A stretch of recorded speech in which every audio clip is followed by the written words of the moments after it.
வணக்கம் மக்களே, welcome back to chef Deena's kitchen. எல்லாரும் எப்படி இருக்கீங்க? நல்லா இருக்கீங்களா?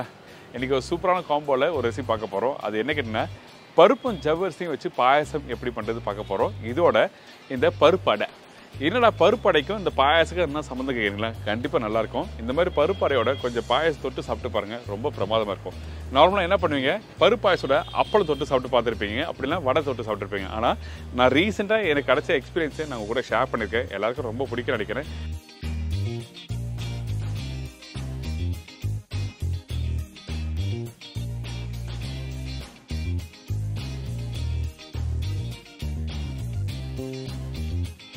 இப்போ இந்த பருப்பு ஜவ்வரிசி பாயசத்துக்கு தேவையான பொருட்கள் பார்த்தலாமா?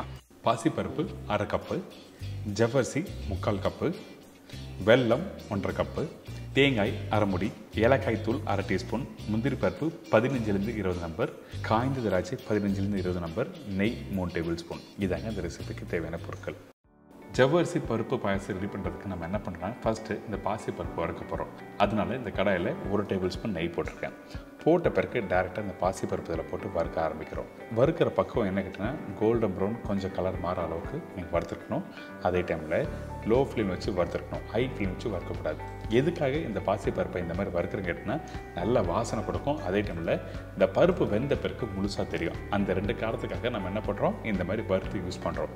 குக்கரில் வேக வைக்கலாமா கேட்டிங்கன்னா, கண்டிப்பாக வேக வைக்க வேண்டாம். என்னோடய சஜஷன், டேரெக்டாக இந்த மாதிரி வறுத்து கடையில் டேரெக்டாக தண்ணி ஊற்றி வேக வைக்க ஆரம்பிக்கலாம்.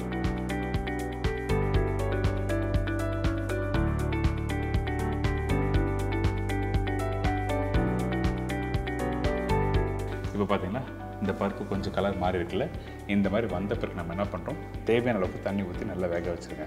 நான் திருப்பியும் சொல்கிறேன், இந்த இடத்துல பருப்பு வேக வைக்கும் போது முழுசாக இருக்கணும், ஆனால் பருப்பு வெந்திருக்கணும், மசிஞ்சு போகக்கூடாது. சரிங்களா?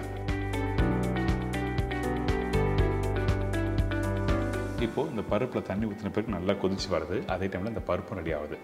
ஆல்மோஸ்ட் இந்த பருப்பு ரெடி ஆகிடுச்சு. இப்போ எடுத்து காமிக்கிறேன் பாருங்கள்.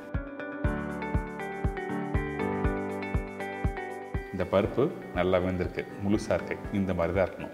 இந்த மாதிரி ஸ்டேஜ் வந்துட்டு நம்ம என்ன பண்ணுறோன்னா, அடுப்பு ஸ்லோ பண்ணிட்டு ஜவ்வரிசி இந்த இடத்துல யூஸ் பண்ண போகிறோம். இந்த ஜவ்வரிசியை இந்த பருப்போடு போட்டு வேக வைக்கிறதுக்கு முன்னாடி நம்ம என்ன பண்ணுறோம் கேட்டிங்கன்னா, இந்த ஜவ்வரிசியை குறைஞ்சபட்சம் ஒரு 2லேருந்து 3 மணி நேரம் நல்லா ஊற வச்சுக்கணும். அப்போ தான் இந்த பருப்பில் போட்ட உடனே நல்லா வேகும். பார்த்தீங்களா, இந்த ஊறின ஜவ்வரிசி கையில் எடுத்திங்கன்னா இந்த மாதிரி மேஷ் ஆகணும். அதுக்கு பிறகு நம்ம என்ன பண்ணுறோம், வேக வச்ச பருப்பில் போட ஆரம்பிக்கிறோம்.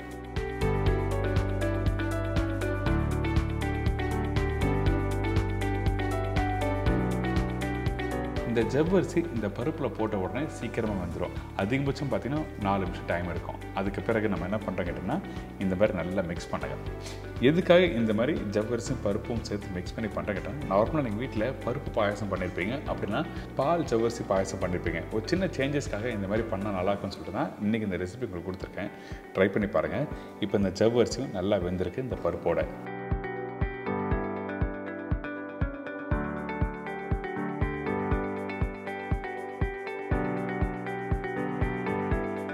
இதுக்கு பிறகு நம்ம என்ன பண்ணுறோன்னா, நான் சொன்ன குவான்டிட்டி வெல்லம், அதாவது 1/2 கப்பு வெல்லத்தில் கொஞ்சமாக தண்ணி ஊற்றி கரைச்சிருங்க. எதுக்காக இந்த மாதிரி கரைச்சி யூஸ் பண்ண கேட்டேன்னா, கண்டிப்பாக வெல்லத்தில் வந்து மண் இருக்கும். அந்த மாதிரி ப்ராப்ளம் வராமல் இருக்கிறதுக்காக நம்ம என்ன பண்ணுறோம், இந்த மாதிரி லைட்டாக கரைச்சிட்டு அதுக்கப்புறம் வடிகட்டி யூஸ் பண்ணுறோம்.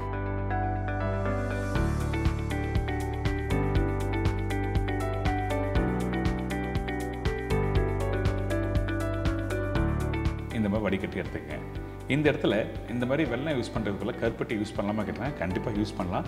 சில பேருக்கு வந்து கருப்பட்டி இந்த பருப்போடு சேர்த்து சாப்பிட்றதுக்கு பிடிக்காது, அதனால நான் யூஸ் பண்ணல. விருப்பப்பட்டவங்க யூஸ் பண்ணலாம். இப்போது இந்த வெல்லம் தண்ணியும் வந்து நம்ம என்ன பண்ணுறோம், இந்த பருப்பு ஜவ்வரிசியோடு போட்டு நல்லா மிக்ஸ் பண்ண ஆரம்பிக்கிறோம்.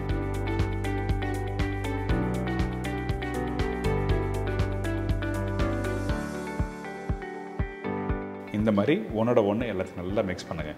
மிக்ஸ் பண்ணிவிட்டு குறைஞ்சபட்சம் ஒரு 4லேருந்து 5 நிமிஷம் நல்லா கொதிக்க விடுங்க. ஏங்கிட்டுனா இந்த பருப்பு ஜவ்வரிசி வெல்லம் போட்டிருங்க பார்த்தீங்களா, இந்த இடத்துல கொதிக்காமல் நீங்கள் அப்படியே டேஸ்ட் பண்ணி பார்த்தீங்கன்னா அந்த வெல்லத்தோட ஷார்ப்பான டேஸ்ட் கொடுக்கும். ஸோ அந்த மாதிரி ஷார்ப்பாக டேஸ்ட் இருந்ததுன்னா நல்லா இருக்காது சாப்பிட்றதுக்கு. அதனால் ஒன்றோட ஒன்று சேர்ந்து நல்லா கொதிச்சா தான் சாப்பிட்றதுக்கு நல்லாயிருக்கும். அதுக்கு பிறகு ஏலக்காய் தூள் போடுறோம். இந்த மாதிரி நல்லா கொதிச்சு வர டைமில் நம்ம என்ன பண்ணுறோம், தேங்காய் பால் இந்த இடத்துல யூஸ் பண்ண போகிறோம். இந்த இடத்துல தேங்காய் பால் எதுக்காக யூஸ் பண்ண கேட்டோன்னா, அந்த வெல்லத்தோட அந்த தேங்காய் பால் சேர்த்து சாப்பிடும்போது நல்லாயிருக்கும். ஆனால் அந்த தேங்காய் பால் போட்ட பிறகு ரொம்ப நேரம் குக் பண்ணக்கூடாது. அதிகபட்சம் 1 செகண்ட் இல்லை 2 செகண்ட் கொதிக்க விட்டு இறக்கணும். சரிங்களா? தேங்காய் பால் கொதிக்க விட்டிங்கன்னா அந்த டேஸ்ட்டு தெரியாது. அது மட்டும் இல்லை, தேங்காய் பால் திரிஞ்சு போகிறதுக்கும் வாய்ப்பு இருக்குது. அதுக்காக நம்ம என்ன பண்ணுறோம், தேங்காய் பால் போட்ட உடனே ஒரு கொதி வந்தோடனே அடுப்பை ஆஃப் பண்ணணும். சரிங்களா? இதுக்கு பிறகு நம்ம என்ன பண்ணுறோம் கேட்டிங்கன்னா, 1 டேபிள் ஸ்பூன் நெய் இந்த இடத்துல யூஸ் பண்ணுறோம். எதுக்காக கேட்டிங்கன்னா, இந்த மாதிரி வெல்லம் யூஸ் பண்ணுறதுல 1 டேபிள் ஸ்பூன் நெய் போட்டு லைட்டாக அந்த சூடோட மெல்ட் ஆச்சுன்னா வாசனை நல்லா கொடுக்கும். அதனால் நெய் கொஞ்சம் போட்டிருக்கோம். அதுக்கு பிறகு மீதி உள்ள நெய்யில் திருப்பி முந்திரி பருப்பும் காஞ்ச திராட்சையும் தாளிக்க ஆரம்பிக்கிறோம். இப்போது முந்திரி பருப்பு போட்டிருக்கேன் இந்த நெய்யில். இந்த முந்திரி பருப்பு கொஞ்சம் லைட்டாக கலர் மாறணும். மாறின பிறகு தான் காஞ்ச திராட்சை போடணும். இது எல்லாருக்கும் தெரியும், பட் இருந்தாலும் என்னோடய கடமை நான் உங்களுக்கு சொல்லணும், அதனால சொல்கிறேன். இப்போ இந்த காஞ்ச திராட்சையும் போட்டிருக்கேன். இந்த மாதிரி கோல்டன் ப்ரௌன் கலர் வந்தோடனே எடுத்து அப்படியே அந்த பருப்பில் போட வேண்டியதான். அதுக்கு முன்னாடி எந்த அளவுக்கு நல்லா வறுத்துருக்குன்னு பாருங்கள். கருகவே இல்லைல்ல, இந்த மாதிரி தான் வறுத்து டைரெக்டாக இந்த ஜவ்வரிசி பருப்பு பாயசத்தில் போட்டு மிக்ஸ் பண்ணி எடுத்து சர்வ் பண்ணால் ஒரு அருமையான ஜவ்வரிசி பருப்பு பாயசம் ரெடி. இதோட நான் சொன்ன மாதிரி பருப்படை ட்ரை பண்ணி பாருங்கள். பருப்படை நீங்கள் அப்படியும் சாப்பிட்லாம், இல்லை இந்த மாதிரி சும்மா ஒரு சின்ன சேஞ்சஸ்க்காக தொட்டு சாப்பிட்டீங்கன்னா ரொம்ப நல்லாயிருக்கும்னு நினச்சிங்கன்னா ட்ரை பண்ணி பாருங்கள்.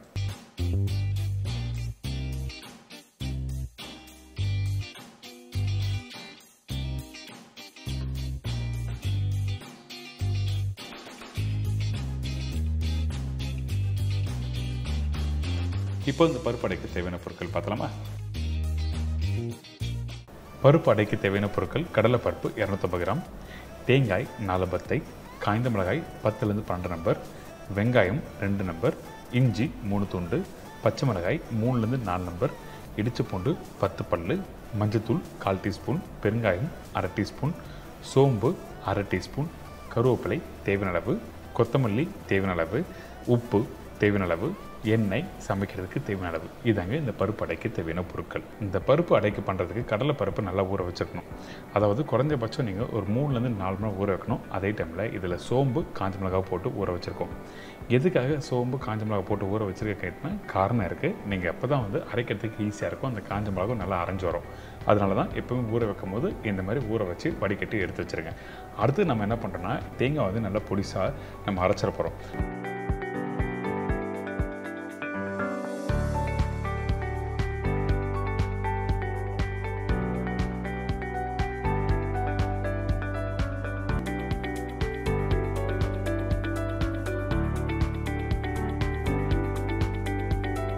பார்த்தீங்களா, நல்லா உதிரி உதிரி வந்திருக்குல்ல.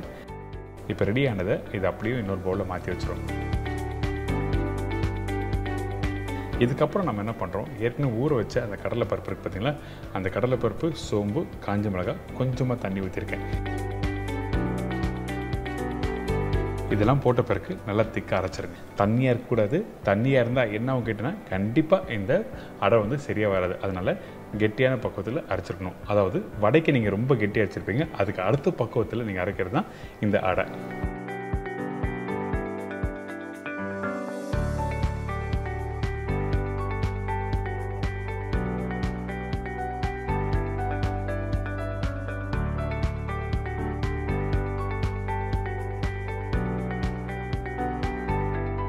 இப்போ பார்த்தீங்களா, இந்த மாதிரி நல்லா ஸ்மூத்தாக அரைச்சிருக்கணும். ஸ்மூத்தானா 90% பேஸ்ட்டாகவும் 10% கொஞ்சம் குறைன்னு இருக்கணும். இந்த மாதிரி பக்குவத்தில் அரைச்சா மட்டும்தான் அடை தட்டி உங்களுக்கு குக் பண்ணுறதுக்கு ஈஸியாக இருக்கும். இதுக்கப்புறம் இதில் நம்ம என்ன பண்ணுறோன்னா, இஞ்சும் பச்சை மிளகாய் போட்டு நம்ம ஈஸியாக எப்படி பொடிசாக கட் பண்ணுறது சொல்லி பார்க்க போகிறோம்.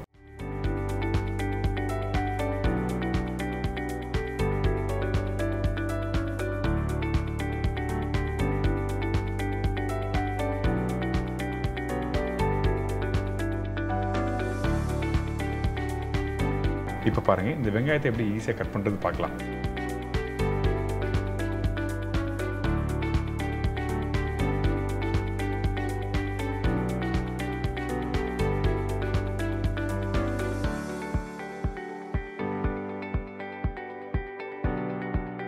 அடுத்து நம்ம என்ன பண்ணுறோம்னா, ஏற்கனவே ரெடி பண்ணி வச்சுருக்க இந்த கடலைப்பருப்பு இருக்குல்ல, அதில் வெங்காயம், கொத்தமல்லி,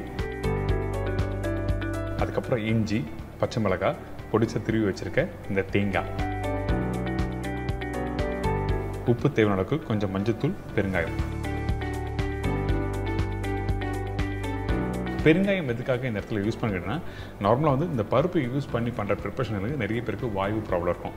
அந்த மாதிரி ப்ராப்ளம் வராமல் இருக்கிறதுக்கு பெருங்காயம் யூஸ் பண்ணால் ரொம்ப நல்லது உடம்புக்கு.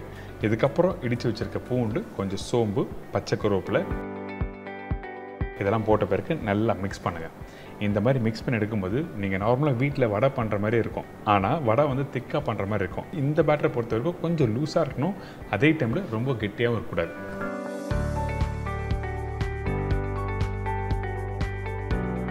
இப்போ பாருங்கள், கையில் எடுத்து ரவுண்டாக உருட்டி தட்டினீங்கன்னா இந்த மாதிரி ஈஸியாக வரணும். இப்படி வந்தால் தான் உங்களுக்கு அடையை வந்து தோசைக்கல்ல போட்டு தட்டுறதுக்கு ரொம்ப ஈஸியாக இருக்கும். இப்போ உங்களுக்கு புரிஞ்சிருக்கும் எப்படி மாவு அரைக்கிறதுன்னு.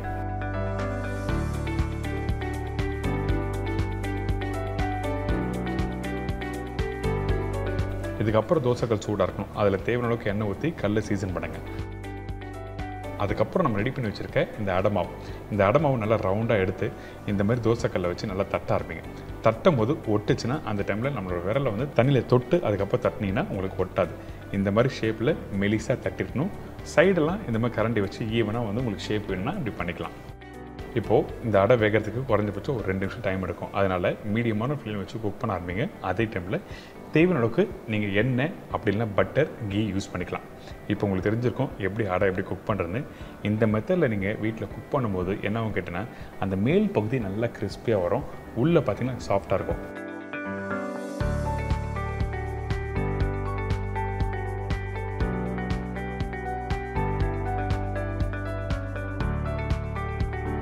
அந்த கோல்டன் ப்ரௌன் கலரில் சூப்பராக இந்த மாதிரி தான் வீட்டில் பண்ண முடியும். நல்லா சாஃப்டாக இருக்கும். அடுத்து 1 மணி நேரம் கழிச்சு நீங்கள் சாப்பிட்டு பார்த்தீங்கன்னா அந்த அளவுக்கு சூப்பராக இருக்கும் இந்த பருப்பாடை. இல்லைங்க, பார்த்தீங்களா இந்த 2 ரெசிபி எப்படி ரெடி பண்ணுறது உங்களுக்கு எல்லாம் தெரிஞ்சிருக்கோம். கண்டிப்பாக ட்ரை பண்ணி பாருங்கள். கண்டிப்பாக இந்த காம்போவில் நீங்கள் சாப்பிட்டு பாருங்களேன், வீட்டில் இருக்க மக்கள் எல்லாம் விரும்பி சாப்பிடுவாங்க. நீங்கள் நார்மலாக வந்து இந்த மாதிரி பருப்படைக்கு வந்து அவியல் அப்படிலாம் வேறுனா பச்சடி தொட்டு சாப்பிட்டு பழகிருப்பீங்க. ஆனால் பாயாசத்தை லைட்டாக தொட்டு சாப்பிடும்போது அந்தளவுக்கு பிரமாதமாக இருக்கும். ஏன்னா அந்த காரம், அந்த இனிப்பு ரெண்டுமே வந்து ஒரு சூப்பரான ஒரு காம்பினேஷன் நல்லாயிருக்கும். ஸோ அதனால் இன்றைக்கி கொடுத்துருக்கேன். இதே மாதிரி நாளைக்கு இன்னொரு சூப்பர் ரெசிபி செஞ்சுக்கிறேன். நன்றி, வணக்கம், see you, bye bye, take care.